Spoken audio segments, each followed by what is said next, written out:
A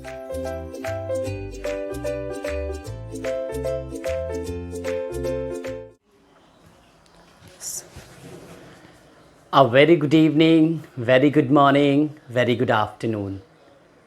How are you all? कैसे हैं आप लोग? Hope everything is going well. This is Ram sir. Welcome to you all in Varna Academy. आज start करते हैं बहुत ही इंटरेस्टिंग टॉपिक सोल्यूशन का, है ना। ये वीडियो जो है कुछ दिन के बाद आ रहा है ना। ठीक है, आज हम स्टार्ट करेंगे राउल्ट्स लॉ। इसके पहले वाले लेक्चर में मैंने क्या कवर किया है सबको अच्छे से पता है, वेपर प्रेशर के बारे में। ठीक है ना, वेपर प्रेशर सबको याद भी होगा, है ना। Pressure exerted by vapour particles at a particular temperature in equilibrium is known as vapour pressure. ये पढ़ा हुआ था। फैक्टर्स अफेक्टिंग वेपर प्रेशर, किसका वेपर प्रेशर ज़्यादा होता है इसको भी अच्छे से पढ़ा था, याद है ना। सोल्यूशन का या सॉल्वेंट का, जल्दी बोलिएगा कमेंट बॉक्स में। तो आंसर होगा सर प्योर सॉल्वेंट का, क्योंकि वहाँ पे नॉन वोलेटाइल सोल्यूट जैसा कुछ ऐड नहीं होने वाला है, इसीलिए तो प्योर बोला जा रहा है। ठीक, तो आज हम पढ़ाने वाले हैं राउल्ट्स लॉ। देखते हैं सारे बच्चे आ चुके होंगे ग्रेजुअली। ठीक, राउल्ट्स लॉ कुछ दिन के बाद आ रहा है। पेन कॉपी के साथ सब लोग बैठिए, साथ में नोट्स बनाते चलेंगे। नोट्स डिस्क्रिप्शन बॉक्स में भी अवेलेबल होता है, इसके बाद भी आप देख सकते हो। ठीक, और ये रिकॉर्डेड वीडियो होता है तो अपलोड हो ही जाता है, सबको पता है। ठीक है, चलिए राउल्ट्स लॉ की हम बात करते हैं बिना टाइम वेस्ट किए हुए, क्योंकि आज हमारा टारगेट है volatile non volatile vapour pressure. इन सब का जो है हम लोग आज कवर करें, इसका डेरिवेशन भी है, ग्राफ भी है, इतना टॉपिक हम लोग कवर करने वाले हैं। ठीक, देखो राउल्ट्स लॉ, पहली चीज़ तो आप जानो volatile solution. Hope everybody is knowing volatile solution क्या होता है, मैंने पढ़ाया हुआ है। आंसर लिखिएगा, मैं वेट करता हूँ आंसर का, कि वोलाटाइल सोल्यूशन में जो सोल्यूट होता है वो किस स्टेट में होता है ना। सोल्यूट ये कौन कौन सा, लिक्विड है, गैस है या सॉलिड है, बोलो भाई। तो आंसर होगा दो, है ना। दो कौन कौन से होंगे आंसर, एक सेकेंड। ठीक है, दो कौन कौन से आंसर होंगे, पहला होगा लिक्विड, दूसरा होगा गैस। जब सोल्यूट लिक्विड और गैस होता है सोल्यूशन में तो उसको वोलाटाइल कहते हैं। ठीक, चलिए अब हम बात करते हैं, इनकी स्केपिंग टेंडेंसी होती है, आसानी से उड़ते हैं, स्केप हो जाते हैं। अब ध्यान दो क्या होता है, लिखिएगा according to Raoult's law, according to, अभी लिखवा दे रहे हैं बस थोड़ा सा। ठीक है, अकॉर्डिंग टू दिस लॉ कर लो, this law at constant temperature, at constant temperature क्या होने वाला है भैया, एट कांस्टेंट टेम्परेचर। ठीक है, दिमाग लगाओ। आपने हेनरी लॉ में पढ़ा हुआ है, पढ़ा है हेनरी लॉ में ना। क्या पढ़ा हुआ है हेनरी लॉ में, कि जो पार्शियल प्रेशर होता है वो डायरेक्टली प्रोपोर्शनल होता है किसके बेटा, मोल फ्रैक्शन के। पढ़ा है ना, जब सॉलिबिलिटी हम लोग मोल फ्रैक्शन के टर्म में मेजर करते हैं, अच्छे से सबको याद होगा। बस वही चीज़ यहाँ पे आपको अप्लाई करनी है। जैसे ध्यान दो, ये एक कंटेनर है। ठीक, इस कंटेनर में आपके कंपोनेंट दो हैं, A प्लस बी है। ठीक, A प्लस बी ये कंपोनेंट है, दो कंपोनेंट से मिलकर के सोल्यूशन बन रहा है। ठीक, तो ध्यान दो इसका पार्शियल वेपर प्रेशर क्या होगा, ध्यान दो पार्शियल वेपर प्रेशर A का क्या होगा PA, और B का क्या हो जाएगा, ये PB होगा। अगर मोल फ्रैक्शन की बात करें तो इसका मोल फ्रैक्शन क्या होगा, जाई A, इसका मोल फ्रैक्शन क्या होगा बोलो भाई, इसका होगा जाई B। ठीक, तो इन्होंने यही बताया था राउल्ट्स लॉ में कि जो पार्शियल वेपर प्रेशर होता है of each component in A solution is directly proportional to their respective is directly proportional to the mole fraction of their respective components। यानी कहने का मतलब कि जो मोल फ्रैक्शन होता है कंपोनेंट्स का वो डायरेक्टली प्रोपोर्शनल होता है पार्शियल वेपर प्रेशर कंपोनेंट्स के। लेकिन कैसे, है ना, रिस्पेक्टिव का मतलब क्या हो गया यहाँ पे, यानी पीए जो है, पीए जो होगा वो जाइए के डायरेक्टली प्रोपोर्शनल होगा, यानी कि पीए जो है जाई बी की हो जाएगा, नहीं। ठीक, पीबी किसके होगा बेटा आपका, पीबी किसके होगा, जाई बी के, ना कि जाइए। ठीक, तो कहने का मतलब ए कंपोनेंट का पार्शियल वेपर प्रेशर ए कंपोनेंट के मोल फ्रैक्शन के डायरेक्टली होगा, बी कंपोनेंट का पार्शियल वेपर प्रेशर वो बी कंपोनेंट के मोल फ्रैक्शन के डायरेक्टली होगा, सी होगा तो सी के डायरेक्टली होगा। समझ में आ रही है बात। ठीक, तो क्या डेफिनेशन बन करके आ रही है, ध्यान दो। एट कांस्टेंट टेम्परेचर लिख लीजिएगा, हाँ, eight constant temperature partial vapour pressure, hope everybody is knowing partial vapour pressure, जो इंडिविजुअल प्रेशर होता है वेपर पार्टिकल्स के द्वारा उन्हीं को हम लोग पार्शियल वेपर प्रेशर बोलते हैं। जैसे वेपर पार्टिकल्स या हाइड्रोजन का वेपर पार्टिकल्स है, ऐसे बोलेंगे। तो ये वाटर का वेपर पार्टिकल है, तो ये वाटर का वेपर पार्टिकल एक वाटर मॉलिक्यूल के द्वारा जो लगा ना, उसी को हम बोलते हैं पार्शियल वेपर प्रेशर। ठीक, तो eight constant temperature partial vapour pressure of solution, partial vapour pressure of, ठीक है, एक minute sorry, partial vapour pressure of components,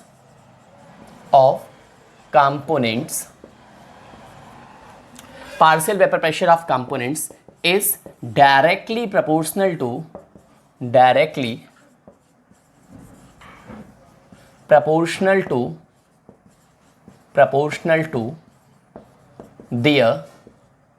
एक मिनट, to mole fraction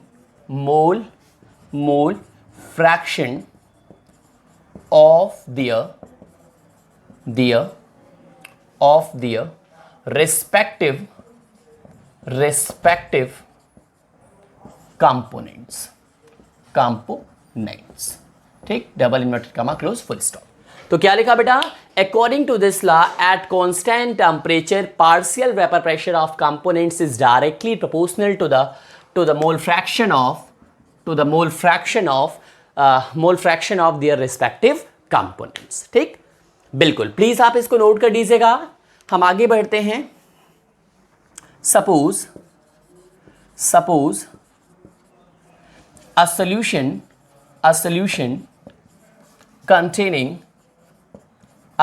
containing two components A and B having partial vapor pressure is PA and PB and mole fraction xi A and xi B respectively, then according to Raoult's law,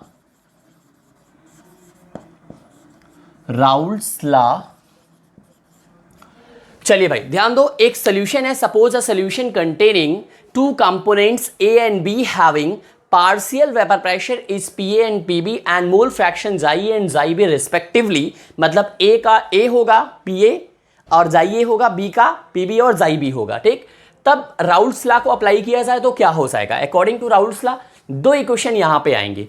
कौन कौन से आएंगे, दोनों note कर लीजिएगा Raoult's law के according. पहला हो जाएगा PA is directly proportional to xi A, equation number 1 मान लीजिए, और दूसरा क्या हो जाएगा, PB is directly proportional to xi B, equation number 2 हो जाएगा। तो प्लीज नोट कर लीजिएगा, एक स्क्रीनशॉट लेकर के हम आगे बढ़ते हैं। चलिए, हो गया। हाँ, अब स्क्रीनशॉट आप बोलोगे सर ये वीडियो चलते समय भी ले सकते हो या बाद में रिकॉर्ड जब होकर के पड़ता है वहां पे, तो पॉज करके वहां पे नोट कर पाओगे, क्योंकि ये तो लाइव क्लास है तो ऐसे दिक्कत होगी। ठीक है, चलिए हम आगे बढ़ते हैं। भाई समझ में आ रहा है ना, इंटरेस्टिंग है ना। देखो टफ नहीं है, मेरे हिसाब से बिल्कुल टफ नहीं है, क्योंकि ये बहुत इंटरेस्टिंग लॉ है और इंपॉर्टेंट भी है, आता भी है। तो आप एक इंपॉर्टेंट भी लगा लो भैया, इंपॉर्टेंट तो मैंने लगाया ही नहीं। ठीक है, हाँ ये बिल्कुल इंपॉर्टेंट है, that you can not ignore, that you can not leave, it is actually very important.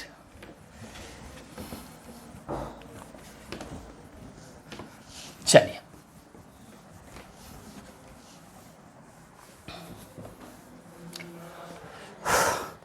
अब लिखेगा from equation first and second, देखते हैं फ्रॉम इक्वेशन। ठीक है, एक काम करते हैं, पहले इक्वेशन फर्स्ट सेकंड यहां पे लिख लेते हैं। ठीक है, PA is directly proportional to xi A, equation first हमारा है। PB is directly proportional to xi B, ये हमारा इक्वेशन सेकंड है। ठीक, तो यही तो मैंने बताया था, ये होना भी चाहिए जनरली, भाई हेनरी लॉ भी यही कहता है। ठीक, तो ध्यान दो, यहाँ पे जाइए xi B, बट हाँ ये इसका इससे नहीं होगा, इसका इससे नहीं होगा। रिस्पेक्टिव का मतलब उसका उसी का डायरेक्टली प्रोपोर्शनल होगा, यानी A का साथ कुछ A के साथ होगा। अब ध्यान दो, तो क्या हो जाएगा अगर हम बात करें इक्वेशन फर्स्ट से, ठीक है ना, from equation first and second क्या लिख सकते हैं, PA इज इक्वल टू, यहां प्रोपोर्शनैलिटी कांस्टेंट कुछ ना कुछ आएगा, तो वो जो प्रोपोर्शनलिटी कांस्टेंट है बेटा पी नॉट ए जाई ए है, ठीक है ना, बिल्कुल पी नॉट ए जाई ए। और बी की बात करें मतलब बी कंपोनेंट की, तो P B equals to P not B xi B, ठीक। तो इक्वेशन थर्ड मान लीजिए, इक्वेशन थर्ड, और इक्वेशन ये फोर्थ मान लीजिए, ठीक है ना, बिल्कुल इक्वेशन थर्ड एंड फोर्थ मान लीजिए। तो आप लिख सकते हो यहाँ पे लिख सकते हो, ठीक है, क्या लिख सकते हो भैया, where P not A and P not B, अरे sorry, P not B are the proportionality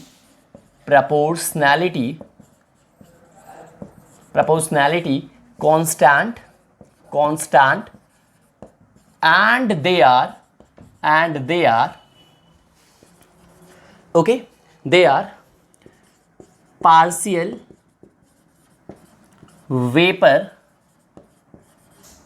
pressure of pure component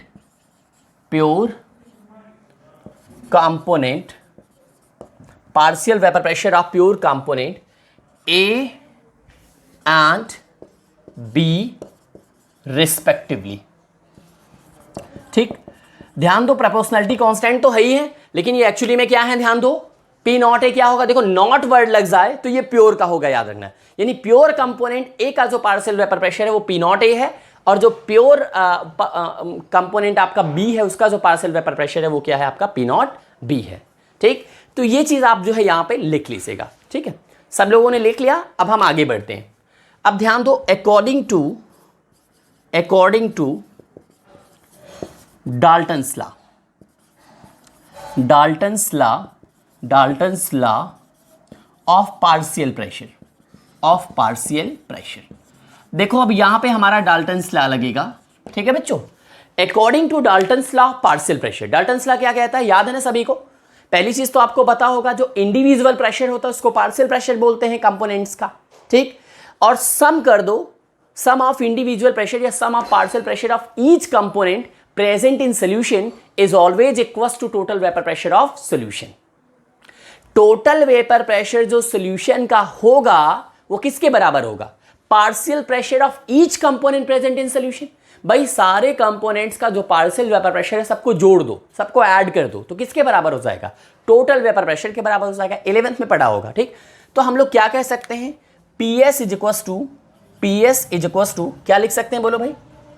PS क्या है, प्रेशर ऑफ सोल्यूशन, ठीक। इसको हम PT भी कहीं कहीं लिखते हैं, टोटल प्रेशर, या कहीं कहीं हम क्या लिखते हैं, PM, ठीक है ना।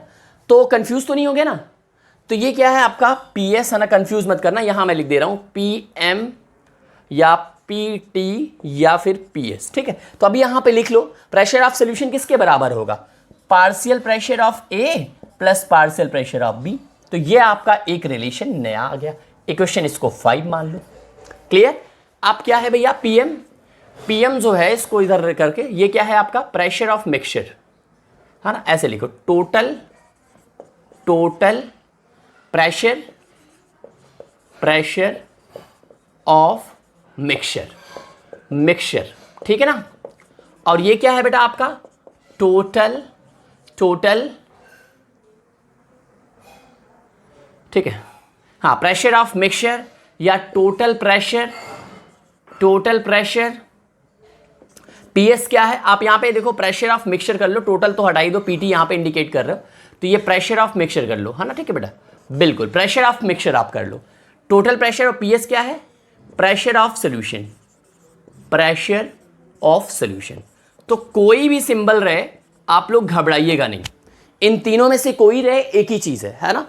PM pressure of mixture, PT total pressure, PS pressure of solution, ठीक। तो प्लीज यहां पे आपका ये चीज जो है, अभी डेरिवेशन है, अब डेरिवेशन पार्ट स्टार्ट होगा, ठीक है, बहुत बढ़िया। डेरिवेशन पार्ट स्टार्ट किया जाए, चलिए अब हम आगे बढ़ते हैं डेरिवेशन की तरफ। हमारे पास डाल्टन्स लॉ आ चुका है, ठीक है, बिल्कुल डाल्टन्स लॉ से हम ले, है ना, यहां इक्वेशन 5 से हम बात करने वाले हैं, ठीक। फ्रॉम इक्वेशन 5th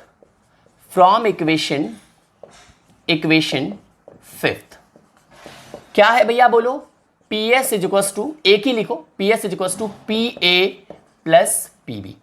यही है ना हमारा। अगर बात करें Dalton's law of partial pressure यही तो कहता है। अब हमारे पास पीए की भी वैल्यू है और पीबी की वैल्यू है, ठीक। तो आप लिखो थर्ड और फोर्थ था इक्वेशन ना।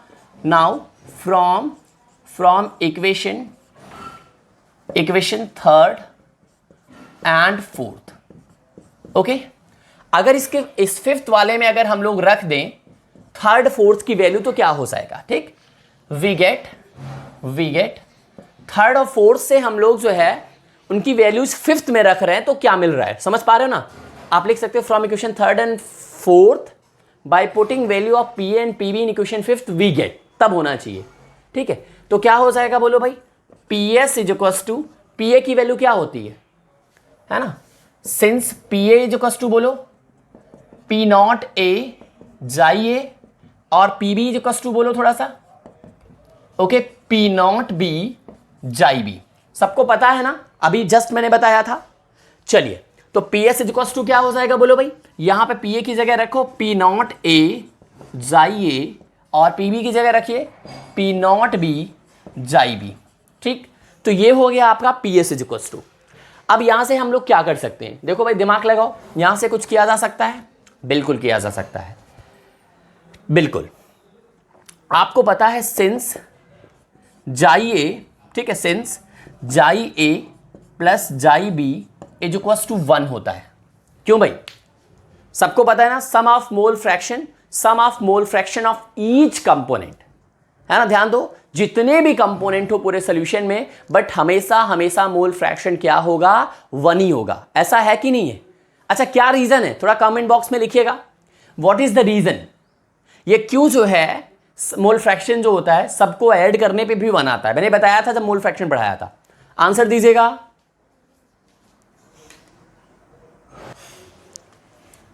ओके चलिए आंसर्स आ रहे हैं, बहुत बढ़िया।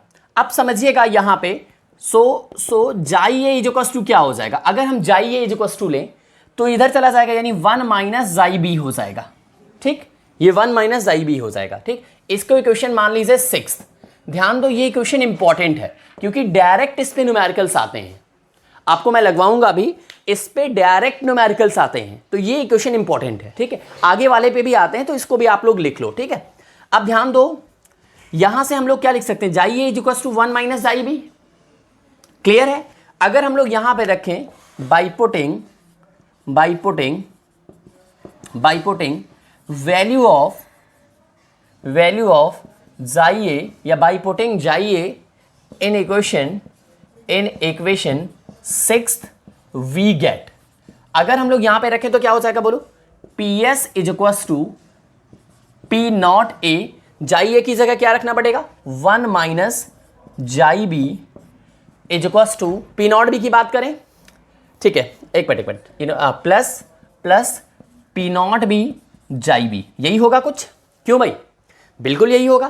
थोड़ा मल्टीप्लाई कर लेते हैं अंदर तो क्या हो जाएगा, P S is equals to P not A, तो 1 में मल्टीप्लाई किया यही आया, minus P not A xi B plus P not B xi B.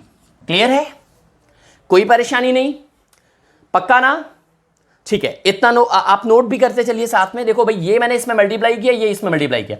अब एक काम करो, ठीक है, यहां पे कौन सा टर्म एक साथ में हो सकता है, ठीक है, वैसे ये तो एक साथ में ही है ना, यहां से कुछ हो सकता है कॉमन, क्या हो जाएगा बोलो भाई, P S is equals to P not A minus, यहां पे कॉमन क्या हो जाएगा, यहां पे कॉमन हो जाएगा जाई बी, तो बेटा आप जाई बी यहां से कॉमन ले लो, जाई बी हो गया कॉमन, ठीक। तो आपका क्या हो जाएगा एग्जैक्टली, हम लोग कैसे लिख सकते हैं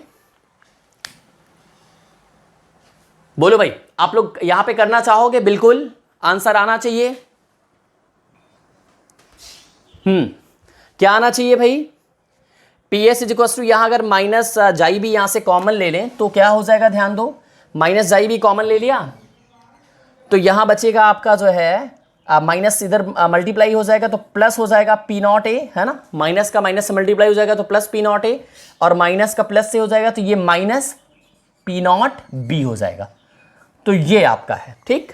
तो ये आपका फाइनल रिलेशन है, या यहां पे काम और कर सकते हैं ओ और करके, ठीक है, अगर यहां पे प्लस जाई भी कॉमन ले लें तो क्या हो जाएगा, देखो ये पी नॉट ए तो पी नॉट ए ही रहेगा, प्लस जाई बी, ठीक, और ब्रैकेट में क्या हो जाएगा आपका, ये पलट जाएगा, यानी आपका P not be minus P not a हो जाएगा, ठीक है ना।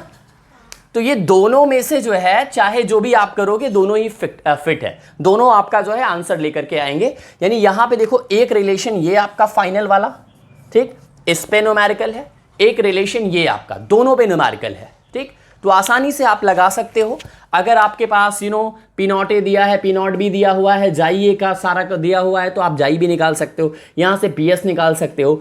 इस क्वेश्चन पे देखो, इस पे भी न्यूमेरिकल है, इसको इग्नोर नहीं कर सकते हो। डेरिवेशन उतना इंपॉर्टेंट नहीं है, बट आप डेरिवेशन कितने लाइन का है कि नहीं, कितने लाइन का है, तो आसानी से आप कर सकते हो। तो प्लीज इसको नोट कर लो, यहां कोई दिक्कत तो नहीं हो ना। अगर यहां माइनस लोगे कॉमन तो देखो ये प्लस में आ जाएगा, ये माइनस में हो जाएगा। अगर आप प्लस लोगे कॉमन तो ये आपका टर्म ही पलट जाएगा, ठीक है। तो ये आपका ये प्लस में हो जाएगा पी नॉट बी, और ये पी नॉट ए माइनस में हो जाएगा, ठीक है। प्लीज नोट कर लीजिएगा। चलिए बहुत बढ़िया, ओके। अगर प्लस में यहां लोगे भैया तो ये आपका तो माइनस देखो उधर चला गया, माइनस पी नॉट ए ही रहेगा, और ये आपका इधर आ गया प्लस पी नॉट बी, ठीक है। चलिए हम आगे बढ़ते हैं, ठीक है। अब बात आती है, आप लोग सोच तो नहीं रहे सर ये क्या है आपका, पी एस तो बता दिया, total pressure of solution, P not a बता ही दिया है ना, पी नॉट बी भी बता दिया है, क्या है बोलो, पार्शियल वेपर प्रेशर है प्योर कंपोनेंट्स के, है ना, एग्जैक्टली। और ये आपका chi B mole fraction of B component, chi A mole fraction of A component, यही सब है। तो इनको लिखने की जरूरत नहीं है क्योंकि आप ऑलरेडी लिख चुके हो।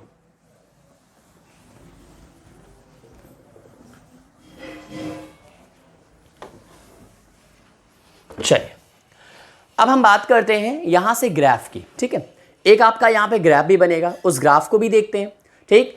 और एक है Raoult's law is the becomes special case for Henry law, ठीक। तो दोनों को हम यहां पे चेक कर सकते हैं, लेकिन थोड़ा सा भी पहले हम लोग उसको नोट में लास्ट में ले लेंगे, ठीक है। एक नंबर में कभी कभी आता है वो नोट पॉइंट, है ना, कि ये कैसे आपको दिखाना होता है कि राउल्स लॉ कैसे आपका हेनरी लॉ के लिए स्पेशल केस बन रहा है, ठीक है। तो देखते हैं, उसको बाद में देख लेंगे, अभी हम ग्राफ की बात करते हैं। चलिए, ठीक। आपका ग्राफ जो होगा वो किसके बीच में होगा, पार्शियल वेपर प्रेशर और मोल फ्रैक्शन के बीच में, ठीक। तो ग्राफ देखिएगा, दो कंपोनेंट है तो दोनों को रिस्पेक्ट में हम ग्राफ ड्रॉ कर रहे हैं। ध्यान दो, एक तो ग्राफ ये हो गया, देखो ये ग्राफ आपका इन दोनों का, एक ये आपका वाई एक्सिस एक्स एक्सिस। अब ध्यान दो एक ये भी है, देखो इसी में कंबाइंड दो ग्राफ बन रहे हैं, ये आपका वाई एक्सिस, ये आपका एक्स एक्सिस, ठीक।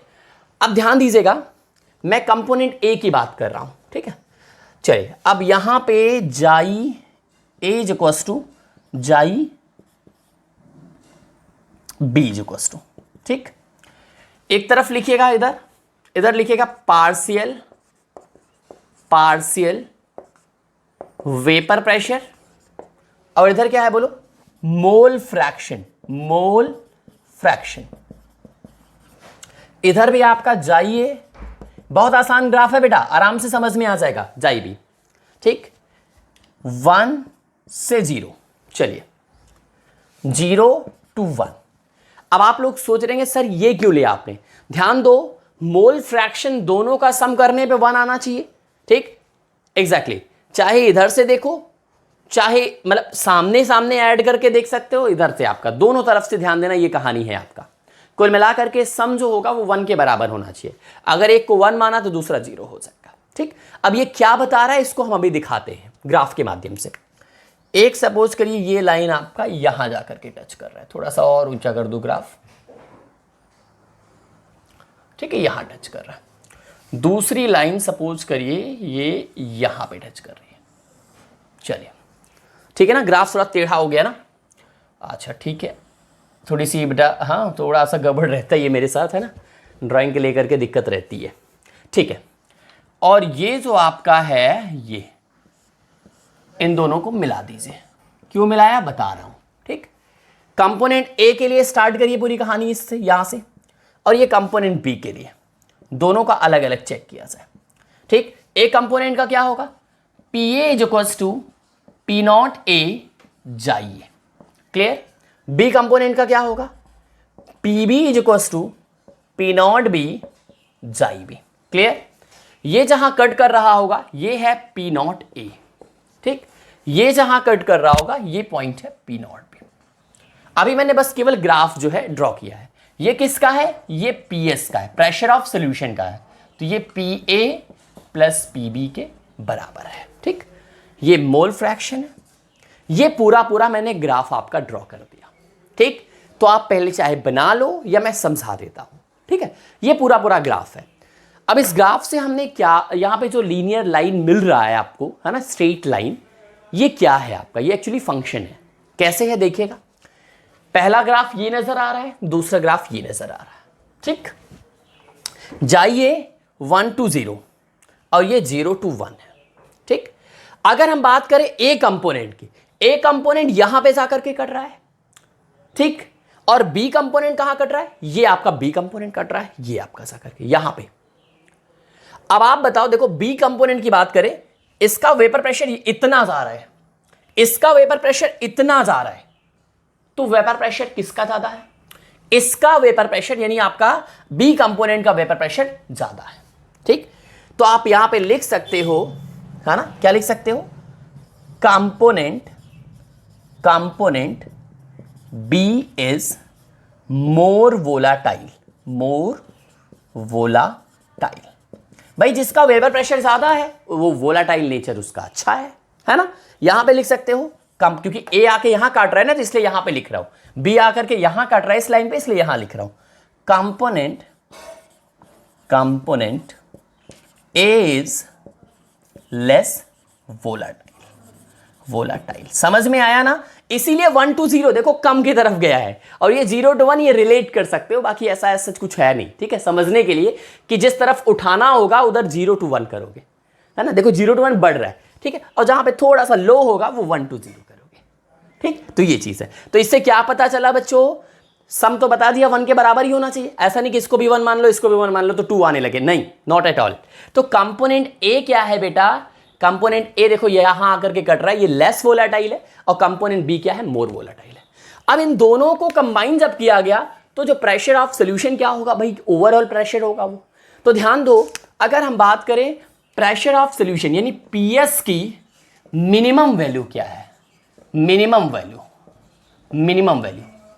तो वो कितनी है बोलो भाई? पीएस की मिनिमम वैल्यू है P not a. Minimum value क्या है? P not a. और मैक्सिमम वैल्यू क्या है ना? पीएस की ये मिनिमम वैल्यू हो गई। अगर मैक्सिमम की बात करें, मैक्सिमम वैल्यू, अब आप लोग बता लोगे क्या है maximum value? P not be है, ठीक?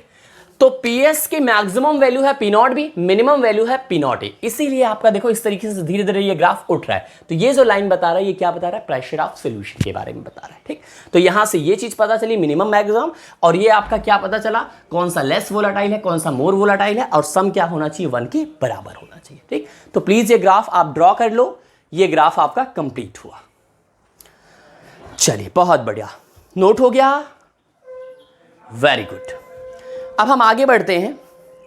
Next, Raoult's law non volatile की तरफ अब हम बढ़ रहे हैं, ठीक है? मिटा दिया ना, कोई बात नहीं, फिर से लिख देंगे, ठीक है? Write down everyone. Next heading, Raoult's law, ये इजी है, फॉर नॉन, ये इंपॉर्टेंट भी उतना नहीं है बट लिख लो, सिलेबस में है, नॉन वोलाटाइल सॉल्यूशन। अब हम बात कर रहे हैं Raoult's law non volatile solution के लिए, ठीक है? चलिए भाई, नॉन वोलाटाइल सॉल्यूशन में क्या होगा? सोल्यूट पार्टिकल सॉलिड होगा। कौन होगा बोलो? सोल्यूट पार्टिकल सॉलिड होगा, ठीक? तो ध्यान दो, अकॉर्डिंग टू दिस लॉ, यहां पे लिख लीजिएगा अकॉर्डिंग टू दिस लॉ, है ना? अकॉर्डिंग टू दिस लॉ, इसके अकॉर्डिंग क्या हो जाएगा बोलो भाई? इस लॉ के अकॉर्डिंग अगर हम बात करें, Raoul's law for non volatile solution की बात हम कर रहे हैं, ठीक? तो ध्यान दो, एट कांस्टेंट टेम्परेचर,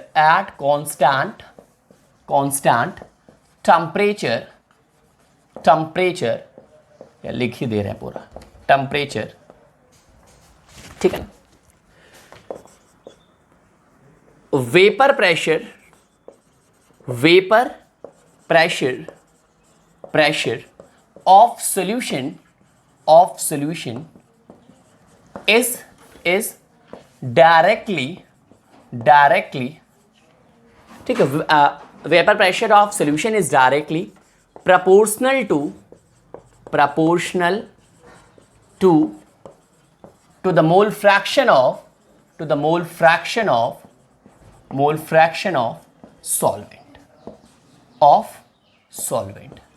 ठीक, समझ में आया बच्चों?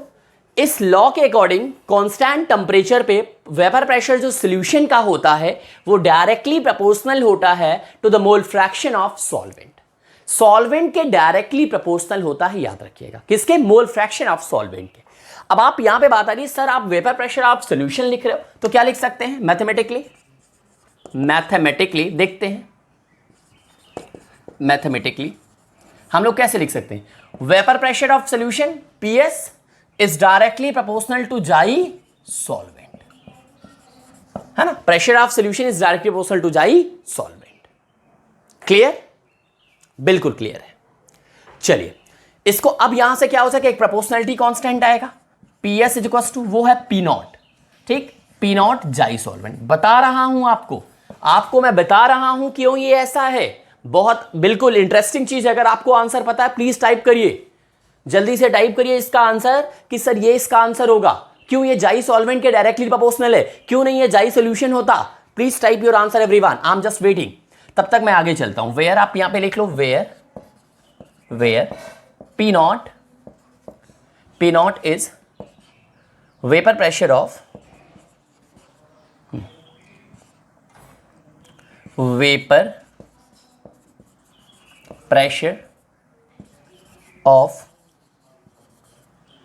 Component in pure state. अब प्योर स्टेट देखो, P0 लग गया तो ये प्योर याद रखना है ना, जिसका भी ये वेपर प्रेशर है ये प्योर कंपोनेंट का वेपर प्रेशर है, ठीक है? बस ये कहानी आप याद रखो। ये मोल फ्रैक्शन ऑफ सॉल्वेंट पता है, ये आपका प्रेशर ऑफ सॉल्यूशन है ना, ठीक है? हाँ, वेपर प्रेशर ऑफ सॉल्यूशन है। अब ध्यान दीजिएगा, हाँ आगे चले हम, यहां तक तो कोई दिक्कत नहीं है। और साथ ही साथ आप लिख सकते हो या प्रोपोर्शनैलिटी कांस्टेंट तो है ही है ना, प्रोपोर्शनैलिटी कांस्टेंट। भैया आप प्रोपोर्शनैलिटी कांस्टेंट हो, इसमें कोई दो राय नहीं, ठीक है ना? बिल्कुल। चलिए अब हम आगे बढ़ते हैं। नेक्स्ट जो है इसके बाद एक ग्राफ बन सकता है, इनके बीच में ग्राफ बन सकता है, बिल्कुल बन सकता है। डायरेक्टली है तो ये डायरेक्टली है, तो एक ग्राफ भी देख लेते हैं। किसके बीच में बेटा? PS और किसके बीच में? जाई सॉल्वेंट के बीच में, ठीक है ना? PS और जाई सॉल्वेंट के बीच में। चलिए देखा जाए कैसा होगा। स्ट्रेट लाइन होगा क्योंकि डायरेक्टली प्रोपोर्शनल है, स्ट्रेट लाइन होगा। एक सेकेंड, बिल्कुल ठीक है बेटा।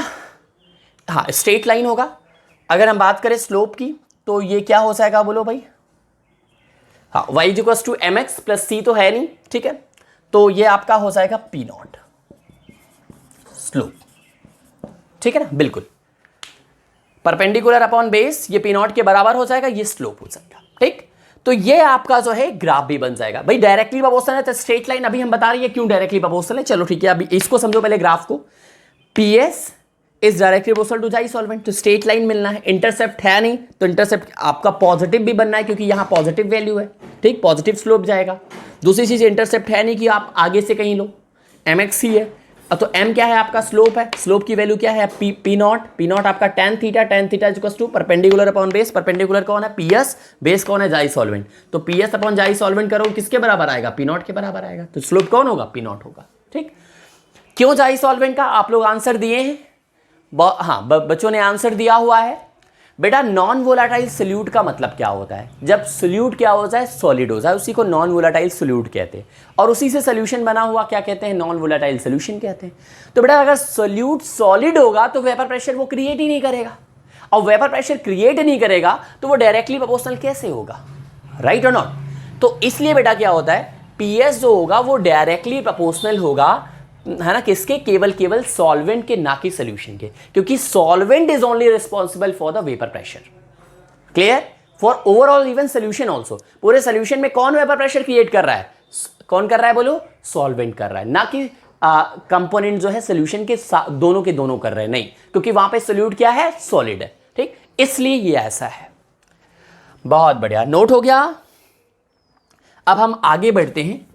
नोट के 2 पॉइंट हम लिखेंगे, दोनों ही इंपॉर्टेंट पॉइंट है। एक तो एक छोटा सा रिलेशन हम लोग देख लेते हैं, ठीक है, दोनों ही इंपॉर्टेंट पॉइंट हैं, और जल्दी से हम देख लेते हैं एक रिलेशन। ठीक है, क्या है वो रिलेशन, देखते हैं, है ना, यानी मोल फ्रैक्शन। ठीक है ना, हम क्या करने जा रहे हैं? रिलेशन एक बताने जा रहे हैं। नोट लिख लो, नोट में पहला पॉइंट, एक सेकेंड, नोट का पहला पॉइंट क्या है? वेपर प्रेशर, एक सेकेंड, है ना,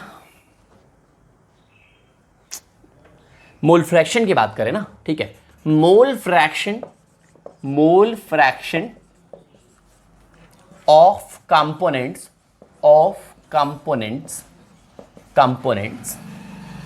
in वेपर फेज। ठीक है ना, mole fraction of components in vapour phase. चलिए देखते हैं मोल fraction of components in vapour phase में। आपको पता है, अगर हम बात करें एक जनरल इक्वेशन की पहले हम बात करेंगे। ठीक है, तो देखो मोल फ्रैक्शन जनरली आप कैसे इंडिकेट करते हो? बोलो, जनरली कैसे इंडिकेट करते हो? जल्दी बोलो। आप x से, यानी x की एक टांग लंबी, जाई से इंडिकेट करते हो। तो यहां पे y ले लो भाई, दोनों में डिफरेंस आप, नहीं तो फिर अगर जाई यहां पे भी ले लोगे तो गड़बड़ हो जाएगा, तो आप y ले लो। ठीक है, तो हम सपोज करिए 2 कंपोनेंट है, सपोज, है ना, there are 2 components in a solution A and B having mole fraction YA and YB respectively। ठीक है, YA and YB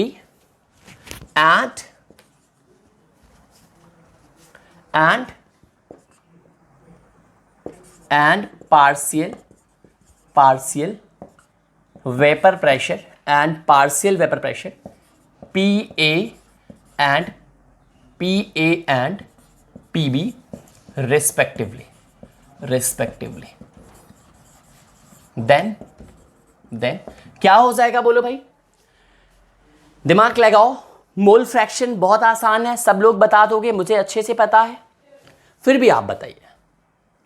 तो आपको पता है YA इज इक्वल्स टू क्या हो जाएगा? Mole fraction of A component PA upon PT। Yes और no? Mole fraction of B component, अरे सॉरी ये Y है भैया, ध्यान देना, ये X मत समझना। ठीक है ना, mole fraction of B component की बात करें YB, तो क्या हो जाएगा? PB upon PT। क्यों ऐसा हो रहा है? क्योंकि प्रेशर के टर्म में हम बात कर रहे हैं भैया। अगर हम यहीं पे बात कर ले, ठीक है, PA इज इक्वल्स टू क्या हो जाएगा? So PA is equals to क्या हो जाएगा? YA PT। PB is equals to क्या हो जाएगा? So PB is equals to क्या हो जाएगा? YB PT। अब आप कहोगे सर ये PB क्या है, बता ही दिया है। ठीक है, YB पता है, PT क्या है बोलो भाई? टोटल प्रेशर है। PT क्या है ना, आप लिख सकते हो where PT is total pressure. बाकी सारा आपको पता ही है। अब समझो मोल फ्रैक्शन हम वेपर फेज में बात कर रहे हैं। वेपर फेज में किसकी बात होगी? पार्शियल प्रेशर की बात होगी, पार्शियल वेपर प्रेशर की बात होगी, है ना। तो अब ध्यान दो बेटा, हम लोग जब प्रेशर की बात करते हैं तो हम लोग यहां पे पी के टर्म में बात कर रहे हैं, क्योंकि हम लोग यहां पे मोल्स के टर्म में बात नहीं कर रहे हैं, हम लोग वेपर फेज की बात कर रहे हैं। ध्यान दो, जब आपका गिवन मास मोलर मास होता है तो हम लोग मोल्स के टर्म में बात करते हैं। तो मोल्स के टर्म में जो XA इज इक्वल टू, आप लिखते हो ना ऐसे, XA इज इक्वल टू क्या लिख सकते हो बोलो भाई? XA इज इक्वल टू लिखते हो NA अपॉन NT, यही है ना। तो देखो Na क्या है, मोल्स ऑफ ए, Nt क्या है, total number of moles of ना each component present in solution. तो वही चीज है, अब हम प्रेशर के टर्म में बात कर रहे हैं क्योंकि वेपर फेज में हम बात कर रहे हैं। तो partial pressure of A component upon total pressure, यही हो जाएगा किसका बेटा, मोल fraction of A component in vapour phase. ठीक है, तो याद करिएगा, याद रखिएगा, इस पे भी एक क्वेश्चन है। तो ये भी डेरिवेट, ये जो आपका मैंने बताया ना ये फॉर्मूला, इस पे भी क्वेश्चन है, तो ये भी आईएमपी कर लो। तो समझ में आया बच्चों? अगर सबको समझ में आया तो एक लाइक दे दो भैया। ठीक है, अगर सबको समझ में ये चीज आ गई है कि मोल फ्रैक्शन जो है ए कंपोनेंट का बी कंपोनेंट, अब तो कोई भी दे दे आप आराम से कर ले जाओगे, है ना। Y A equals to this one, Y B is equals to this one, please note कर लीजिएगा।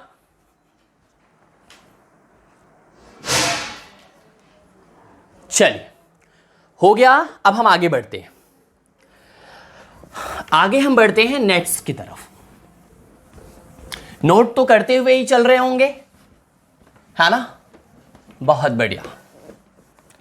अब नेक्स्ट है नोट का पॉइंट नंबर 2, नोट का पॉइंट नंबर 2। ठीक, नोट में हम सेकेंड नोट की बात करते हैं कि राउल्स लॉ, अब आप इसमें लिखिएगा according to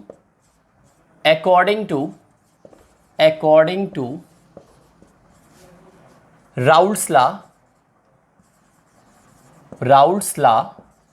according to Raoult's law for volatile solution. बोलो भाई क्या है? आपको पता है वहां पे अलग अलग कंपोनेंट्स होते हैं, तो अलग अलग कंपोनेंट्स क्या होते हैं, डायरेक्टली प्रोपोर्शनल होते हैं उनके मोल फ्रैक्शन के, है ना, डायरेक्टली प्रोपोर्शनल होते हैं मोल फ्रैक्शन के। कहने का मतलब P A is equal to क्या होता है, P not A xi A, right. P B is equal to क्या होता है, P not B xi B. P C is equal to क्या हो जाएगा, पी नॉट सी जाई सी। क्लियर? तो एक कॉमन इक्वेशन इन तीनों से हम क्या निकाल सकते हैं, पी आई अगर हम मान ले, आई इज द आई क्या है, is the symbol of component, component का मैंने सिंबल मान लिया आई, तो आई जो कस टू क्या हो जाएगा, पी नॉट पी आई जो कस टू पी नॉट आई जाई आई। क्यों भाई, ऐसे तो कुछ होगा, हमने बस आई क्या मान लिया, एक सिंबल मान लिया। ठीक है, तो ये आपके पास एक आ गया इक्वेशन नंबर फर्स्ट, इसको मान लो। ठीक, अब लिखिएगा according to Henry law, according to Henry's law. चलिए क्या होता है, वी नो दैट बोलो भाई, P जो कॉस 2 होता है, P जो कॉस 2 होता है आपको पता होगा KH जाई, P जो कॉस 2 क्या होता है, KH जाई, राइट। इक्वेशन नंबर सेकेंड मान लो, इक्वेशन नंबर सेकेंड मान लो, तो यहां भी तो पी आई जाई आई हो ही जाएगा ना भाई, यहां पे भी तो कोई ना कोई गैस होगा, कोई ना कोई कंपोनेंट होगा। क्लियर? तो ये दोनों में देखो क्या मैच कर रहा है। अब यहां पे लिख सकते हो from equation first and second we get क्या मिल जाएगा, तो ये तो आपके बराबर हो गया, यानी मिल जाएगा आपको पी नॉट जाई इज इक्वल्स टू KH जाई, तो जाई से जाई कैंसिल हो गया। अब आपको क्या मिला फाइनली, यहां से मिल गया P not is equals to KH। P not is equals to किसके बराबर आया, KH के बराबर आया। फिर से बताऊं भैया, यहां पे भी तो आई है कि नहीं, बोलो। आई ब्रैकेट में कर दिया हमने, किसी ने किसी कंपोनेंट का, आपने क्या पढ़ा है, पार्शियल जो वेपर प्रेशर, पार्शियल प्रेशर जो होता है गैस का, वो डायरेक्टली प्रोपोर्शनल होता है मोल फ्रैक्शन के।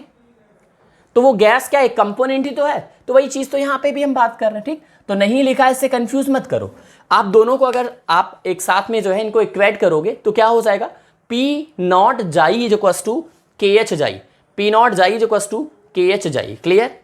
पी नॉट जाई इज इक्वल्स टू KH जाई, तो आपका जाई से जाई कैंसिल हो गया, जाई से जाई कैंसिल हो गया, तो P not is equals to किसके बराबर बचा, KH के बराबर बचा। अब आप कह सकते हो now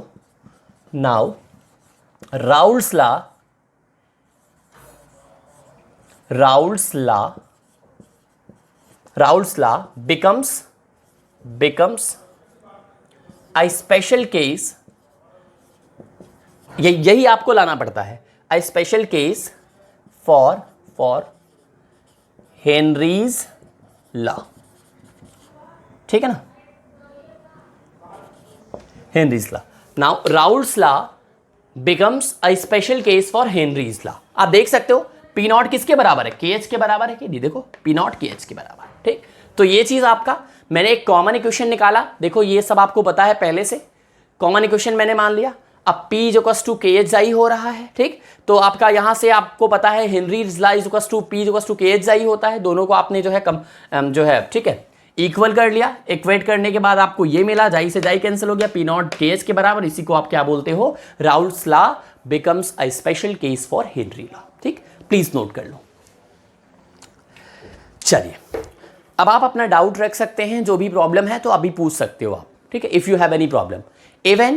even after the class के बाद भी आप जब भी कोई प्रॉब्लम होती है तो प्लीज आप feel free to ask, I am ready to help you all. Please dear children, जो भी प्रॉब्लम है मैं सारे प्रॉब्लम को रिजॉल्व करने के लिए रेडी हूं, ठीक है। So thank you so much everyone, please keep supporting, do subscribe, like and share it as much as possible, okay, because support is ultimately, it is very important for me, and keep studying. Thank you so much everyone, take care.